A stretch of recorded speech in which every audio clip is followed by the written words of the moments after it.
My name is Bonnie Myers, and at 33, I finally bought something that belonged to no one but me, a small cottage on the North Carolina coast. It had 2 bedrooms, a leaky gutter, and more peace than I'd known in 9 years. On my very first night there, my phone rang. It was my mother. She didn't say hello. She said, "We're moving in tomorrow. Your father said it's fine." I stood in my own kitchen and held my breath. Then she added the line she'd used my entire life. "If you don't like it, you can find somewhere else." My hands trembled, but I smiled. Because she had made one mistake that night, and she didn't know it yet. By the time their moving truck pulled into my driveway the next morning, I had already made 3 phone calls and invited the one group of people my mother never wanted sitting inside my house. Welcome back to Hidden Family Revenge, where ordinary women stop apologizing and start setting the record straight. If you've ever had a family that took more than it gave, you're in the right place. Leave a comment, subscribe, and stay with me because what happened when that truck arrived is something I'll never forget. For 9 years, I worked in the emergency room at a hospital outside Raleigh. Mostly night shifts. I learned how to walk into the worst moment of a stranger's life without letting my voice shake. Nurses don't panic. We tria. We stop the worst, bleeding first. I was good at it. I was so good at it that somewhere along the way, I stopped noticing I was disappearing. On my final shift, one patient went into cardiac arrest twice before sunrise. We brought him back twice. When the day nurse arrived at 7 in the morning, I realized I couldn't even remember driving to work. I had spent nearly a decade saving everyone else. Somehow, I had forgotten to save myself. So I quit. No dramatic speech. No celebration. I signed the paperwork, handed in my badge, and drove away in the gray morning light. People kept asking if I was scared. I wasn't. I had a plan. I had savings built one 12-hour shift at a time. I sold my city condo, the one with the gym I never used and the view of a parking garage. Then I combined that money with my savings and bought a tiny cottage on the water, 200 miles away from everyone who knew me. It was old. It was quiet. And it was mine. The deed had exactly one name on it. Mine. Remember that. Because less than 24 hours later, my mother was going to pretend she had forgotten. And she was going to do it in front of witnesses. But that first afternoon, I didn't know any of that. All I knew was that the air smelled like salt. For the first time in years, nobody needed me to solve their problems. To understand what happened next, you need to know the kind of daughter I had always been. I was the fixer. When my brother Kevin bounced a rent check at 24, I paid it. When my parents started fighting during Thanksgiving dinner, I was the one who took my father outside, so everyone could calm down. When Grandma Ruth became sick, I drove 4 hours every weekend for an entire year and slept in a recliner beside her bed. Nobody ever asked me. That was the trick. In my family, Bonnie will handle it wasn't a request. It was treated like the weather. Something everyone simply expected. My mother, Linda, said those words the same way other people say, "It might rain." And for 33 years, I let her. Because saying no always felt like leaving a wound open. Nurses hate open wounds. We want to close them, bandage them, stop the pain. That instinct helped countless strangers.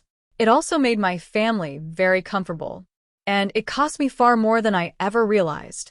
I'm not telling you this, so you'll feel sorry for me.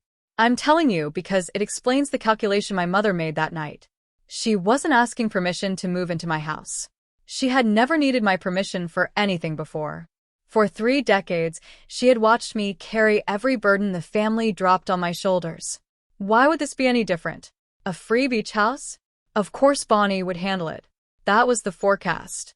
What she didn't expect was that I had finally moved somewhere with nobody left to rescue. An empty schedule does something strange to a woman. It gives her time to think. About 8 weeks before buying the cottage, I made one decision that changed everything. I went quiet. Not angry. Just quiet. The week I left the hospital, a therapist I'd only seen twice told me something I've never forgotten. You can't heal in the same room where you were hurt. My family had always been that room. So, I muted the group chats. I stopped answering calls during shifts that no longer existed. When my mother texted, "Call me when you get a chance," Sometimes I waited days. Nothing terrible happened. The world kept turning. I wasn't trying to punish anyone. For the first time in my life, I was simply following the advice I would have given one of my own patients. For 2 months, I rested. I took long walks. I slept through the night. I slowly remembered who I had been before everyone expected something from me. It was the healthiest I had felt since nursing school. But silence has a funny side effect. You leave the room. The conversation doesn't. I believed my silence was a healthy boundary. What I didn't realize was that on the other side of that boundary, my mother was writing an entirely different story. And she had 8 uninterrupted weeks to tell it. While I was rebuilding myself, she was telling relatives, church friends, and cousins that I had finally decided to take care of my parents. That I wanted them to move in. That I had offered. I had offered nothing. But you can't defend yourself against a lie you've never heard. And very soon, I was going to hear every single one of them at once. Let me tell you about that little cottage because out of everyone in this story, it was the only thing that never betrayed me. It stood at the end of a quiet sandy road along North Carolina's Crystal Coast, close enough to the shoreline that I could hear the waves from my bedroom every night. The porch boards had turned silver after 40 years of sun, salt, and storms. Inside, the kitchen had hand-painted yellow cabinets that weren't perfectly straight, but I loved them more than anything I had ever owned. A weathered wicker chair sat on the porch, left behind by the previous owner as if it had always belonged there. I'd officially owned the place for nearly a month, but between selling my condo and handling dozens of little errands, I had only finished moving in that very morning. It was my first real afternoon in my new home. I settled into that wicker chair with a hot cup of coffee, watching the evening sunlight slowly turn the water golden. Before I knew it, I had fallen asleep sitting there. When I opened my eyes again, the coffee had gone cold, the sky had turned deep purple, and for the first time in years, I realized I hadn't dreamed about hospital alarms, emergency codes, or dying patients. I had simply slept. I honestly couldn't remember the last time I had rested without feeling like I had to earn it first. I stayed on that porch a little longer, listening to the waves roll and thinking to myself, this is what all those years of hard work were for. Not something to show off, but something to finally breathe in. I had never truly owned a place that belonged only to me. Growing up, my bedroom doubled as Kevin's hockey storage room. My first apartment had roommates. Even a condo I bought years later was so tied to work that I barely had time to live there. But this cottage expected nothing from me. It simply gave me a place to exist. For a moment, I almost called someone just to tell them how happy I was. Looking back, I'm glad I didn't. Because only a few minutes later, my phone rang on its own. The person calling didn't care that I was finally happy. She cared about my house. The screen read Mom. I answered the way I always had, calm, gentle, ready to help. Hey, Mom. She didn't even say hello. We're moving in tomorrow, she announced. Your dad already said it's fine. For a second, I actually laughed because I thought I must have misunderstood. Moving in where? I asked. The beach house, she replied as if the answer should have been obvious. We'll be there around noon. Kevin's renting the moving truck. I tightened my grip on the edge of my yellow kitchen counter. Mom, this is my house. I bought it. I live here now. There was a brief silence before her voice changed into that familiar tone, the one she used whenever she'd already made up her mind and found it irritating that anyone questioned her. Bonnie, we're family. Family takes care of family. I reminded her as calmly as I could that nobody had discussed this with me. Nobody had asked. That's when she said the sentence I'll probably hear in my head for the rest of my life. If you don't like it, you can find somewhere else. Find somewhere else. She was telling me to leave the very house I had paid for with 9 years of exhausting night shifts. I didn't raise my voice. Instead, something inside me became completely still. It was the same feeling I used to get seconds before trauma patients rolled through the emergency room doors. Everything suddenly became sharp and clear. Meanwhile, my mother kept talking as though the decision had already been finalized. She explained which bedroom she wanted. She said Dad needed the room that caught the morning sunlight. She kept saying we over and over again until I lost count. Not once did she ask if it was okay. Not once did she ask whether we could talk about it. There was only we. We were moving in. We had decided. We would make it work. She spoke as if my opinion had never existed. But one sentence kept echoing in my mind. Your dad said it's fine. My father? The man who avoided conflict his entire life? The man who could barely decide where to eat dinner? He had supposedly agreed to take over my home. I finally told Mom I'd call her back. Then I sat down in silence. This is the part I'm not proud of. My first instinct wasn't to fight. It was to fix everything. Almost automatically, my thumb hovered over her contact again. I caught myself rehearsing excuses in my head. Maybe they could stay in the guest room. Maybe only for a little while. Maybe I could somehow make it work. 33 years of conditioning all fired at once. Every instinct I had developed told me the fastest way to end the pain was simply to give everyone what they wanted. I stared at my cold coffee. I noticed my own hands trembling. Then I forced myself to stop. Triage first, I thought. In the emergency room, you never treat a wound before figuring out what's actually wrong. That rule had saved countless lives. Look first. Act second. So instead of calling back, I turned my phone over and started asking myself the same questions I would ask when a patient didn't make sense. Why now? Why were they so certain? Why would Mom say Dad had already approved this when he'd never made a bold decision like that in his life? And why had Kevin already rented a moving truck with barely a day's notice? People don't book moving trucks overnight unless they've been planning the move for a while. None of this felt spontaneous. It felt organized. Like a plan that had been unfolding behind my back long before I knew anything about it. The more I thought about it, the more one detail refused to leave my mind.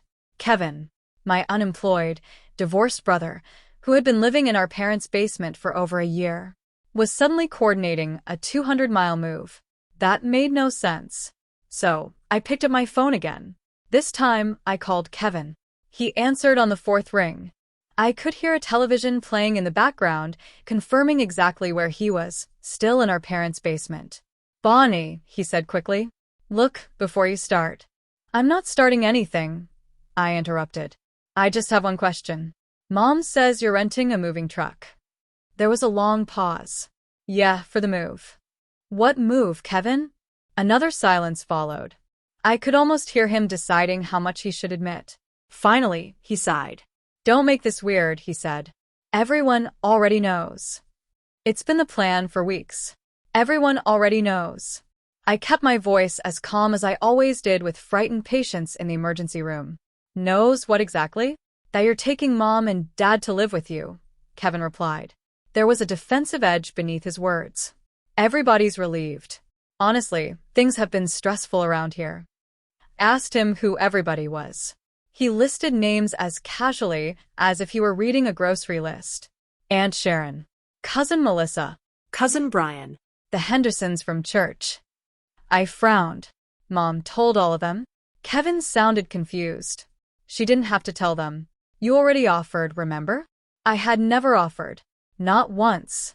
I hadn't even hinted at the idea. But I didn't argue with Kevin. I could hear it in his voice. He believed the story. Or maybe he had simply chosen to believe it because it solved his own problem. If Mom and Dad moved into my cottage, the basement became his again. A free place to live. I quietly told him I had to go. Before hanging up, he said, Bonnie, just don't make this a big deal, okay? I ended the call without answering. The kitchen was silent except for the waves outside.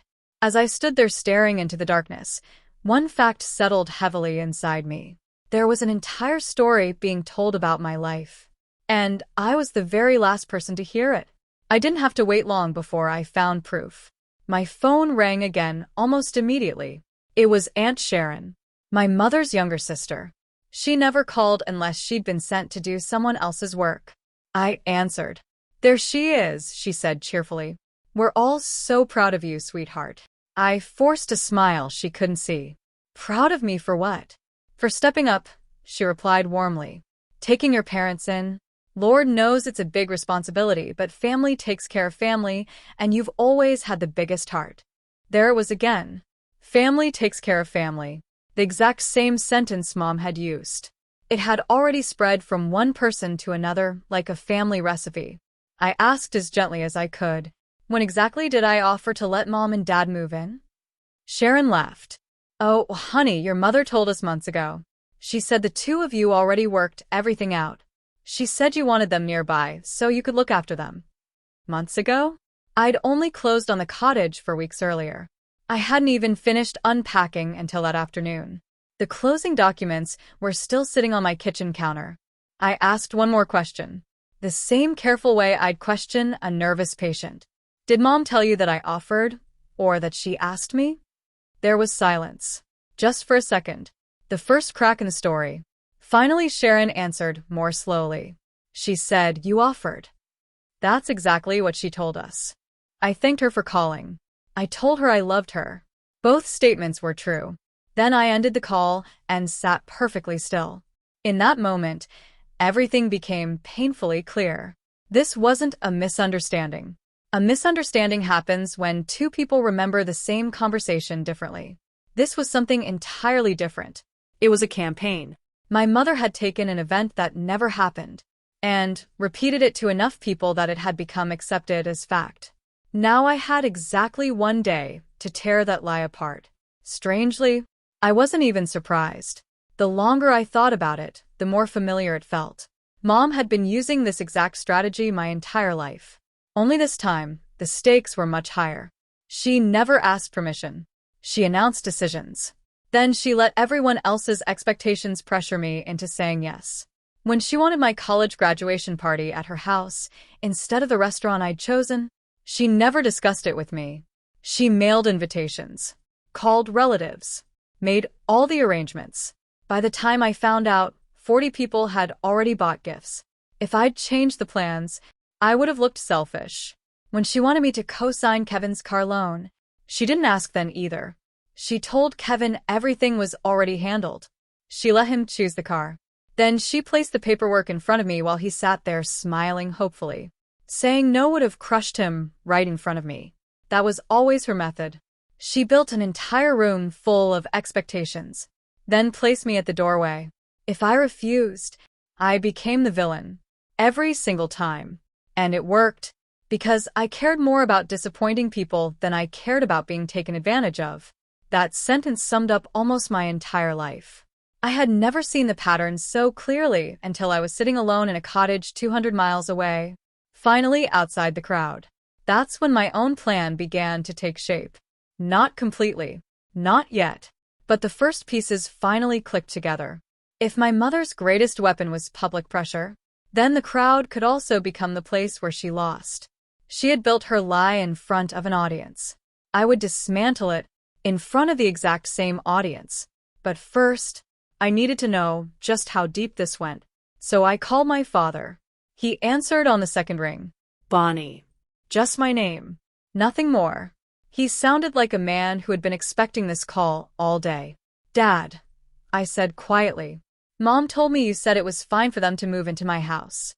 I heard him exhale. My father wasn't a cruel man. He was simply tired. A man who had spent 40 years allowing my mother to make every difficult decision because avoiding conflict always seemed easier. "Your mother has a plan," he said softly. "Dad, that's not an answer." He hesitated. Then his voice cracked. "We're in a tight spot, sweetheart." "What do you mean?" He took a long breath. Then, in the slow, embarrassed way men from his generation often talk about money, he told me everything. The business he'd invested his retirement savings into had failed. There had been a partner. There had been bank loans. And now, there was nothing left. "How bad is it?" I asked. He avoided the question. Instead, he whispered something far worse. "Your mother handles all the finances. I don't really ask questions. I just sign wherever she tells me to." And in that single sentence, I finally understood my father. My father hadn't really agreed because he had thought about my cottage. He agreed because years ago he had stopped paying attention to the papers he signed. I felt anger rising inside me, but I handled it the same way I had learned to survive countless difficult shifts at the hospital. I acknowledged it, controlled it, and refused to let it make my decisions. "Dad," I asked quietly, Did Mom tell you that I invited you to live here? There was a long silence. She said the two of you had already talked it through. We never did. Another pause followed. Then he whispered a single word. Oh. It wasn't loud, but it sounded like someone finally opening a door they'd kept locked for years. We ended the call, and I walked straight toward the kitchen drawer where I'd stored my paperwork. Before I explain what I found inside that folder, I need to admit something. The second I hung up, the old version of me came rushing back. The woman who always fixed everything. I started making excuses for them. They're struggling financially. Dad feels embarrassed. They have nowhere else to go. You have an extra bedroom. What kind of daughter turns her parents away? I almost convinced myself. Even opened a message to my mother. Okay, we'll have to discuss some rules, but okay. My finger hovered over the send button. Looking back now, I know that wasn't compassion. It wasn't generosity either. It was an old wound trying to heal in the fastest, most familiar way possible. Real kindness doesn't come from sacrificing yourself to reward manipulation. If I had sent that message, nothing would have improved. My mother's lies would have been validated. Kevin would have seen the cottage as another family asset instead of my home. And within 24 hours, the first thing I'd ever truly owned would no longer belong to me in practice, even if my name stayed on the deed. Outside, I could hear the waves rolling onto the shore. I read the message one last time. Then I erased every word until the screen was blank. Only after deleting it did I realize my hands had finally stopped shaking. Before I could even enjoy that small victory, my phone buzzed again. A notification. The family group chat. I hadn't opened it in nearly 2 months after muting it during my break from everyone. Now there were 41 unread messages waiting. Instead of opening them immediately, I did what years of emergency nursing had taught me. Gather the facts before stepping into chaos. I walked back to the kitchen and pulled out the folder from closing day. It was nothing special, just a worn manila folder with slightly bent corners. I placed it beneath the kitchen light and opened it carefully. The property deed sat right on top. I had already signed it weeks earlier with the real estate attorney, Ms. Albright, patiently explaining every page. Still, I read it again. Slowly. The same way I'd study important lab results before making a medical decision. One owner. Bonnie Marie Myers. No joint owners. No parents. No brother. No family trust. Only me. Officially recorded with the county. I stared at that single line for several minutes. Something inside me finally became steady. This cottage wasn't an emotional argument. It wasn't a favor. It wasn't something guilt could steal. It was a legal reality backed by documents, signatures, and public records. No amount of gossip around church dinners or family gatherings could rewrite that truth. I noticed Ms. Albright's business card still clipped inside the folder. I removed it and placed it beside me where I could reach it quickly if necessary. Then I leaned the deed against the backsplash, took a slow breath, and unlocked my phone. The Myers family group chat was still glowing. 41 unread messages. I scrolled all the way back to the beginning. The very first message that mattered came from my mother about 3 weeks earlier. Wonderful news, everyone. Bonnie has decided to take care of us. We'll be moving into her beautiful place by the water this fall. Immediately below it were dozens of heart emojis, congratulations, and messages praising her. We're so happy for all of you. What a blessing. Bonnie has always been the dependable one. I kept scrolling. A week later, she had shared a photograph. My photograph. The front porch. The faded gray boards. The yellow kitchen cabinets visible through the windows. The exact listing photo I had proudly sent only one person. My father. She captioned it. Our new home by the coast. We can't wait to start this new chapter. People were already asking which church they'd attend. Others wondered whether Kevin would have enough room while he got back on his feet. Aunt Sharon replied that I was such a wonderful daughter for making such a sacrifice. Then I reached the message that made everything inside me stop. My cousin Dana had posted a screenshot from a real estate website. It was my parents' house. The brick ranch where I grew up. The place where pencil marks on the laundry room doorway still measured my height through childhood. Across the listing photo, bold red letters stretched from corner to corner. Under contract. Beneath the image Dana had written. Congratulations, Aunt Linda and Uncle Ray, on selling the house. Excited for your new beginning by the coast. I read that message again. Then a second time. Then a third. Only then did the truth fully sink in. This wasn't simply a family assuming they could stay with me for a while. My parents had already listed their home, accepted an offer, signed the paperwork, and committed to a closing date. They had burned the bridge behind them and stepped toward my front door believing there was no chance I'd ever refuse them. My mother hadn't asked whether they could live with me. She had convinced everyone they already were. She sold the only home they owned based on a promise I had never made, leaving me with only one acceptable answer in the eyes of everyone around us. Yes. I slowly set my phone on the counter.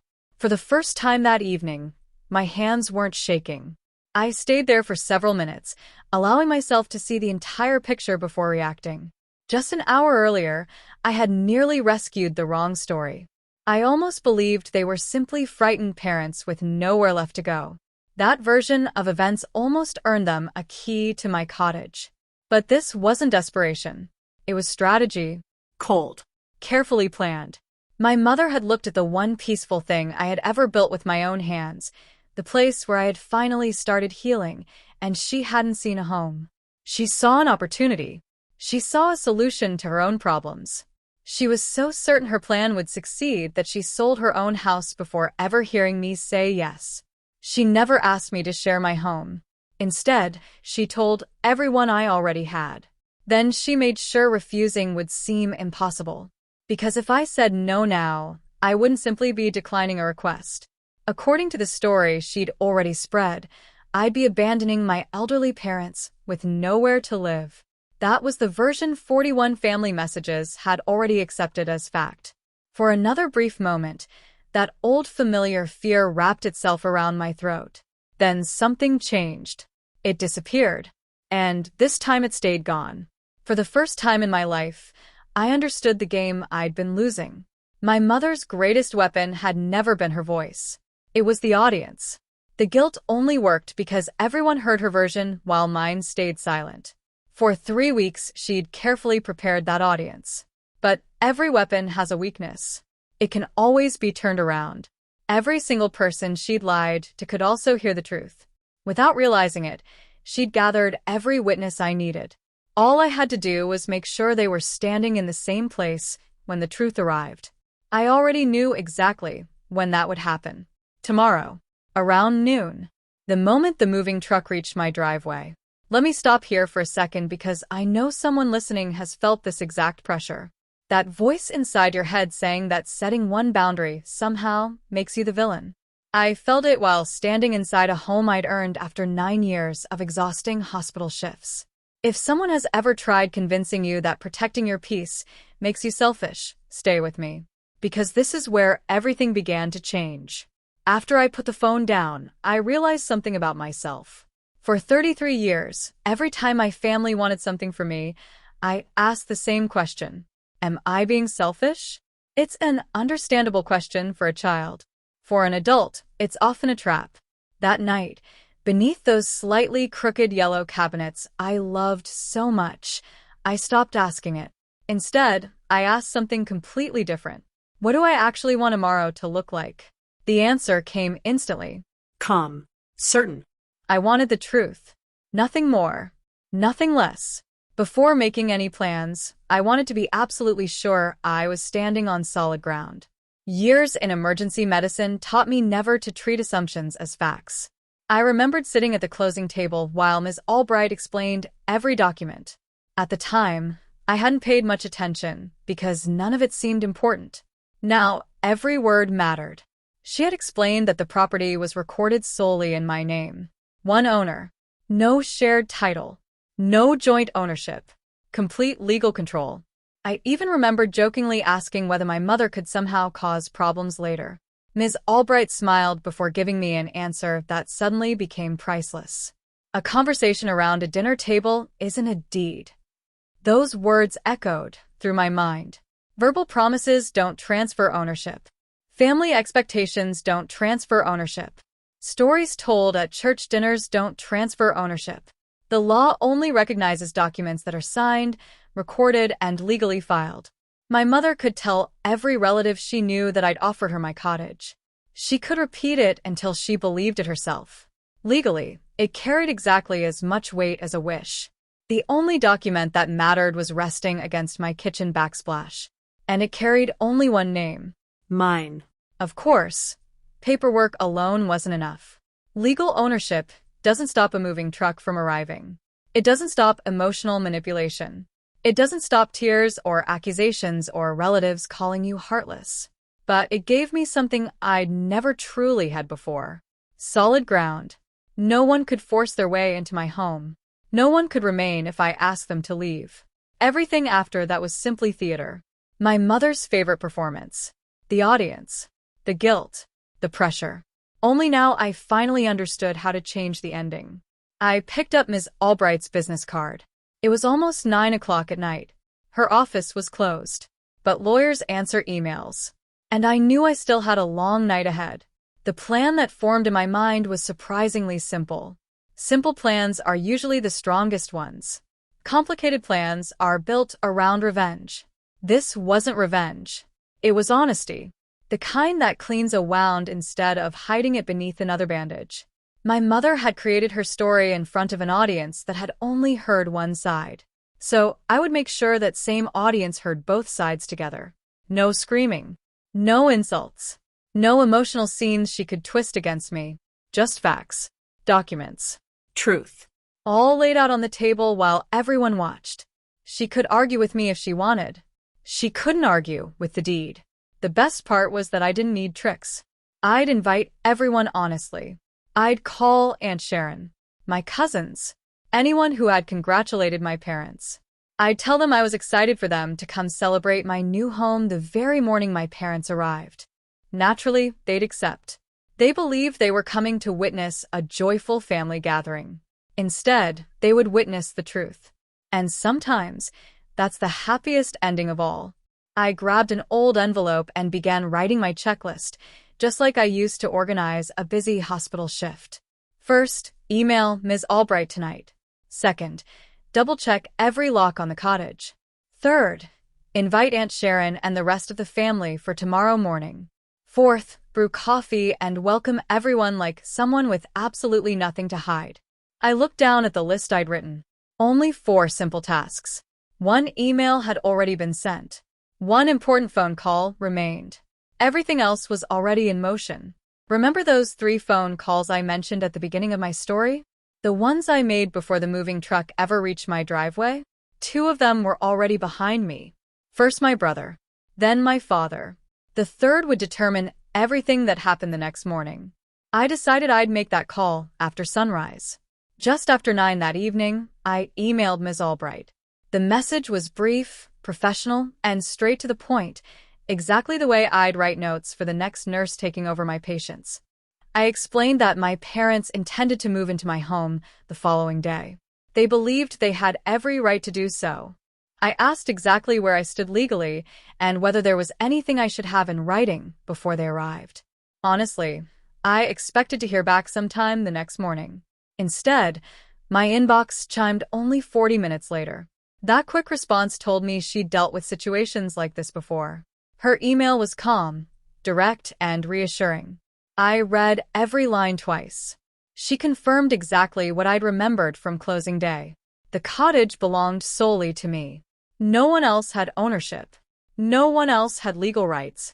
No amount of family conversations or verbal promises changed that. She explained that I had absolutely no obligation to let anyone move into my home.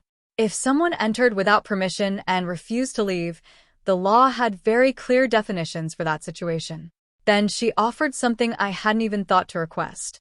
She said she'd gladly prepare a short letter on her firm's official letterhead confirming my sole ownership. Her reason made me smile. Sometimes, she wrote, people argue with their daughter, but they don't argue with an attorney. I immediately replied, yes, please. Thank you. By 10:30 that night, a 1-page PDF arrived in my inbox. It included my full name, the property's parcel number, the official recording date, and two simple legal statements confirming that I was the only owner and that no other individual had any ownership interest whatsoever. I printed it using the small printer sitting in my spare bedroom. Then I slipped it neatly into the manila folder directly behind the deed. Now there were two documents. One issued by the county, one prepared by my attorney. Neither raised its voice. Yet together, they were louder than anything my family could say. The second item on my checklist read, "Confirm the locks." I actually laughed when I crossed that one off. There was nothing left to check. Without realizing it, I'd already protected myself weeks earlier. When you buy a home, every experienced real estate professional tells you the same thing. Change every lock. You never know how many copies of the old keys are floating around. Ms. Albright had given me that advice the afternoon we closed. I followed it before I even moved my first box inside. A locksmith came that very day. He rekeyed the front entrance, the back door, and the side entrance near the kitchen. When he finished, he handed me 3 brand new keys attached to a single ring. Those 3 keys were the only working copies anywhere. My mother didn't have one. My father didn't have one. Kevin, who I would later discover had already been talking about taking over the spare bedroom, didn't have one either. I want to make something perfectly clear. I wasn't locking my family out. You can't lock someone out of a house they've never been invited into. From the very first day, I simply treated the cottage like what it truly was. My home. The locks weren't part of some elaborate plan. They weren't weapons. They were nothing more than ordinary common sense from a woman who had finally bought something entirely on her own and intended to protect it. That night I stood at the front door. I turned the deadbolt. I listened to the solid click as it locked into place. It sounded stronger than any reassurance I'd received in years. I found myself thinking about all the doors I'd left open throughout my life. Doors people walked through without asking. People who moved my boundaries as easily as rearranging furniture. Not anymore. Not this house. I switched off the kitchen light. Only one important phone call remained. And I'd make it first thing in the morning. At 8 o'clock sharp, I called Aunt Sharon. Early enough that she hadn't become busy. Late enough that it felt completely natural. When she answered, I spoke warmly. Not because I was pretending. Because I genuinely loved her. And because protecting her from my mother's manipulation was one of the kindest things I could finally do. "Sharon," I said, "I'm so happy everyone's excited about Mom and Dad's move." "Oh, sweetheart," she replied happily. "We certainly are." "I had an idea," I continued. "Mom and Dad should be arriving around noon. Why don't you, Dana, and Beth come too? We could turn it into a little housewarming. I'd really love for everyone to finally see the cottage." She paused. Not suspiciously. Excitedly. "Oh, Bonnie," she laughed. "We'd absolutely love that." "Are you sure?" she asked. "On moving day?" I smiled. "I'm sure." It was important to me that everyone be there. Those were the truest words I spoke all morning. Sharon understood them one way, but I meant them another. She immediately started planning what to bring, a homemade coffee cake, her favorite folding chairs, even offering to load them into the van. I simply let her. I told her to come around noon, maybe a little earlier if she could. She happily agreed, and said she'd gather the cousins as well. When I ended the call, I sat quietly for a moment, almost amazed at what I'd just done. I had invited my mother's own witnesses to watch the story she created fall apart, and they had thanked me for it. They were even bringing dessert. I wasn't feeling proud. What I felt was closer to the relief that comes after a doctor finally sets a broken bone. It still hurts, but it's finally healing the right way. I brewed a fresh pot of coffee, placed more mugs on the counter than I actually needed, and slid the manila folder into the kitchen drawer. It wasn't hidden, it was simply waiting. Then I walked out to the silver-weathered porch, settled into the old wicker chair, and waited for my family to arrive. People often ask me why I didn't call my mother back and scream at her. Why I didn't finally unleash years of anger. After 9 years working trauma, I learned something important. The loudest person in the room is rarely the one who has control. I didn't need to shout. I needed witnesses. If you've ever discovered that calm carries more power than chaos, then you already know what kind of morning this was going to be. That night, I actually slept. Not the restless kind of sleep I'd grown used to, but deep, peaceful sleep. The bedroom window was cracked open just enough for the sound of the ocean to drift inside. On the morning of the hardest conversation of my life, I woke up rested. Somehow, I already knew the hardest part was behind me. Now, everyone else just had to catch up. At exactly 11:40, 20 minutes before noon, Aunt Sharon arrived with Dana and Beth, just as I'd hoped. Sharon climbed the porch steps carrying her foil-covered coffee cake, while Dana balanced a thermos and Beth brought a bag full of clementinas. They looked like they were arriving for a joyful family gathering. "Oh, Bonnie," Sharon whispered as she looked out over the water. "This place is like a little piece of heaven." "It really is," I replied. Only the evening before, I'd been sitting in that exact chair thinking the same thing. I poured coffee into my mismatched mugs while they wandered through the little cottage.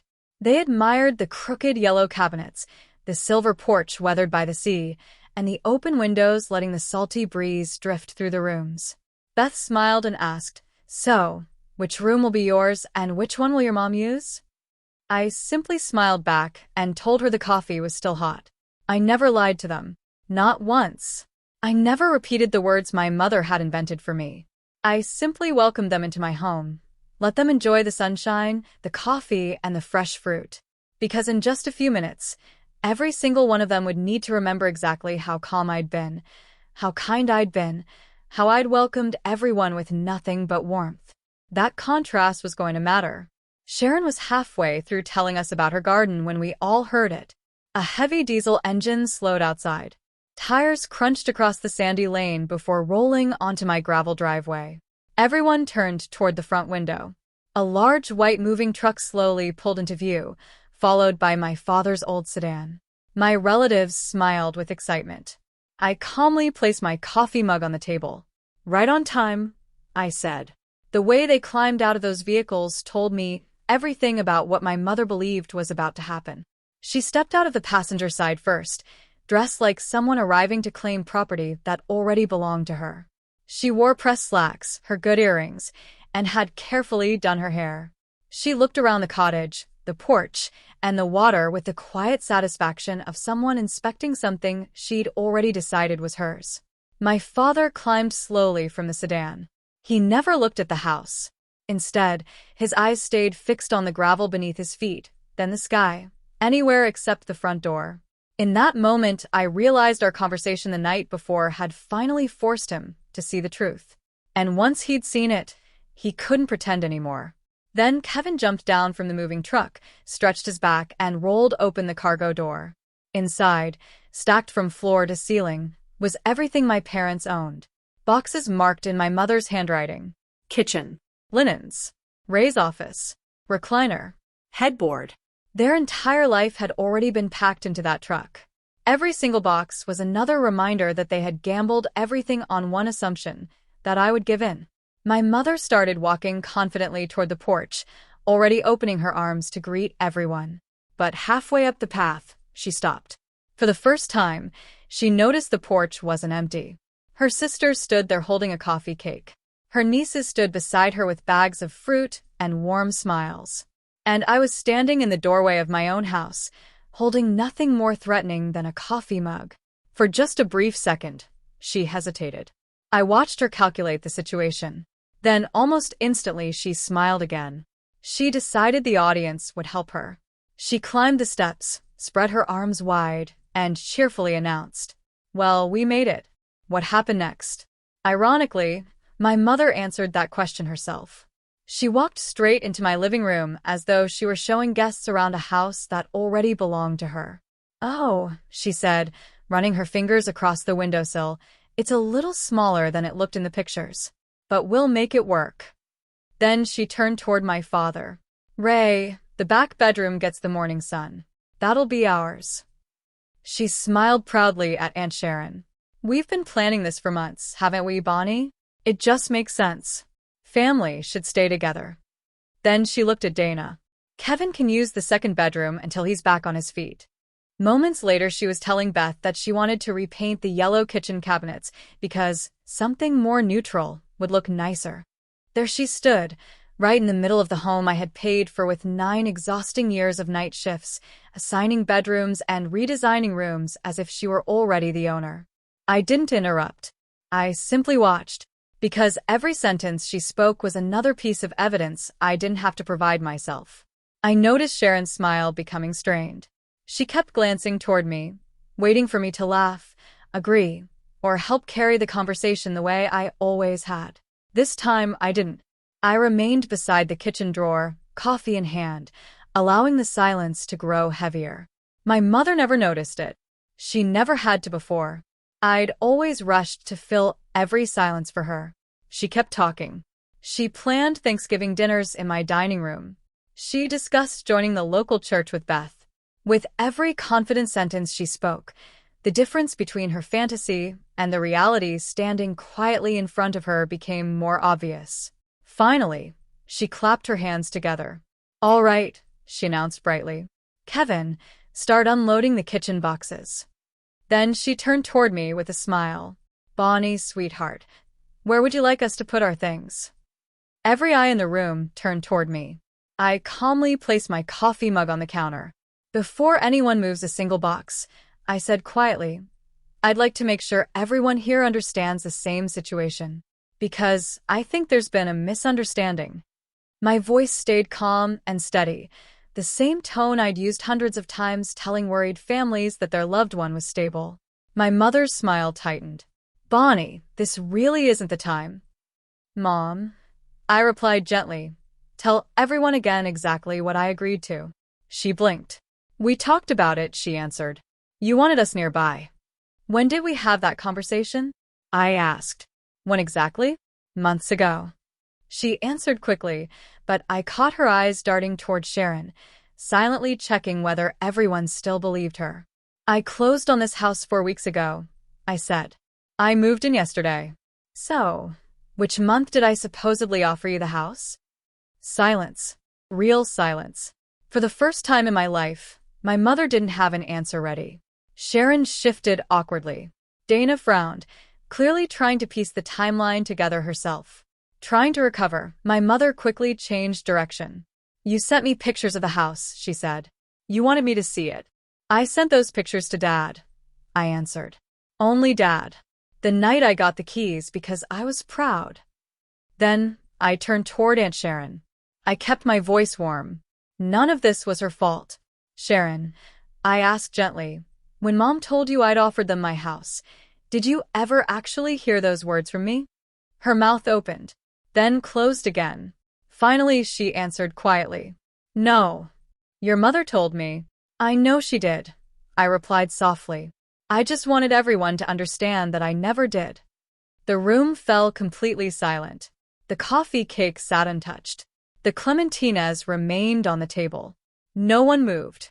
My mother's performance was beginning to crack. Without saying another word, I opened the kitchen drawer. I pulled out the manila folder. I placed it carefully on the dining table where everyone could see it.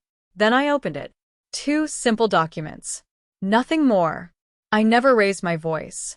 "This," I said, turning the first page toward Sharon and the others, "is the deed to this house. There's only one name on it. Mine. Not my mother's. Not my father's. Not the Myers family. Mine." Then I placed the second document beside it. "And this is a letter from the attorney who handled the purchase. It confirms exactly the same thing. I am the sole legal owner. No one else has any claim to this property." Then I looked directly at my mother. My voice stayed as calm as the ocean outside. "A promise made around a dinner table isn't a property deed, Mom. You can tell people I offered you this house. You can even convince yourself that's true. But none of that changes a single line on these papers." For one long heartbeat, no one breathed. Then my mother exploded. "After everything we've done for you," her voice cracked as it grew louder, "you'd throw your own parents out into the street? In front of your own family? I raised you. I sacrificed everything for you. And now you're hiding behind a piece of paper?" She was shouting now. Loud enough that Beth flinched. Her carefully styled hair no longer mattered. Neither did the press slacks. Tears mixed with anger as she continued. "We sold our house, Bonnie. We don't have anywhere else to go. Is that what you wanted? To humiliate us? To throw us away like garbage? She wanted me to shout back. She wanted me angry. She wanted everyone to see the selfish, unstable daughter she'd been describing for weeks. I refused to give her that. I simply stood there with my hands folded and let her anger crash into silence. The calmer I remained, the louder she sounded. The smaller she became. Soon, she was the only person performing. And the audience she'd carefully gathered to shame me was watching her instead. When she finally paused to catch her breath, I spoke. You didn't sell your house because of me. You sold it before you ever asked me. There's a difference. And everyone in this room can see that now. My mother stared at me. Her chest rose and fell with heavy breaths. For the first time in my life, she asked me something she'd never had to ask before. So, what are we supposed to do now? The answer I gave her was the very same one she'd given me over the phone the day before. Calm. Steady. Without raising my voice. If you don't like it, I said quietly, you can find somewhere else. The silence that followed was absolute. Aunt Sharon slowly lowered the coffee cake onto the table as though it had suddenly become too heavy to hold. Kevin stood frozen in the doorway, still carrying the box marked kitchen. After a long moment, he carefully placed it back on the floor and never picked up another. Without anyone noticing, my father quietly lowered himself into one of Sharon's folding chairs. His shoulders slumped, his hands hanging loosely between his knees. For the first time, my mother searched the room for support. She looked for the audience she'd spent weeks building, the people she'd expected to stand beside her.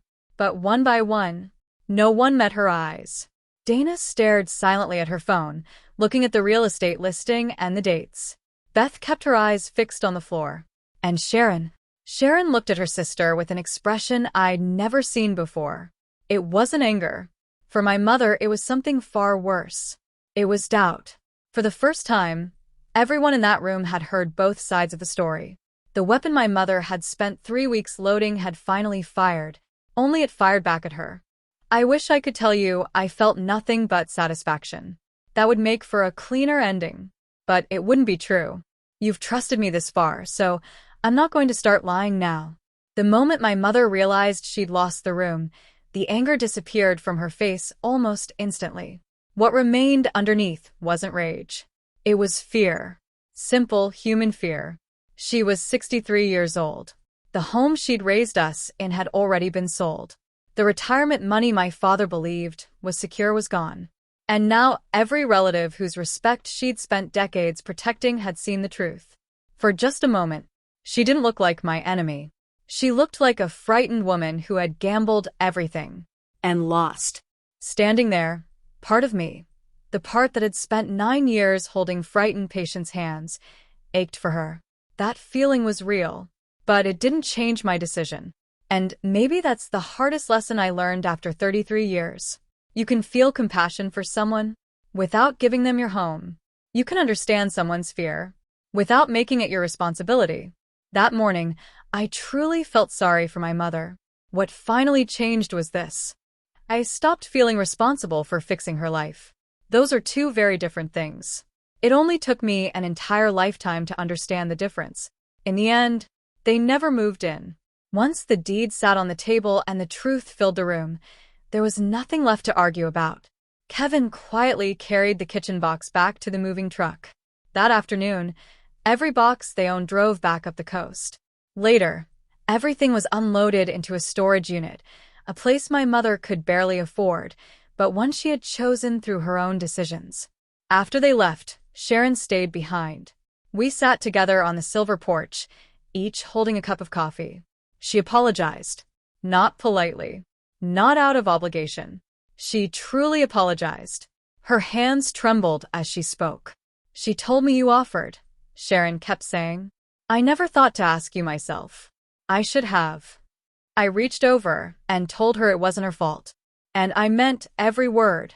Because that's exactly how manipulation works. It doesn't require bad people. It only requires good people who trust the wrong person. Within a month, my parents rented a modest 2-bedroom apartment near their old neighborhood. It wasn't luxurious, but it fit their budget.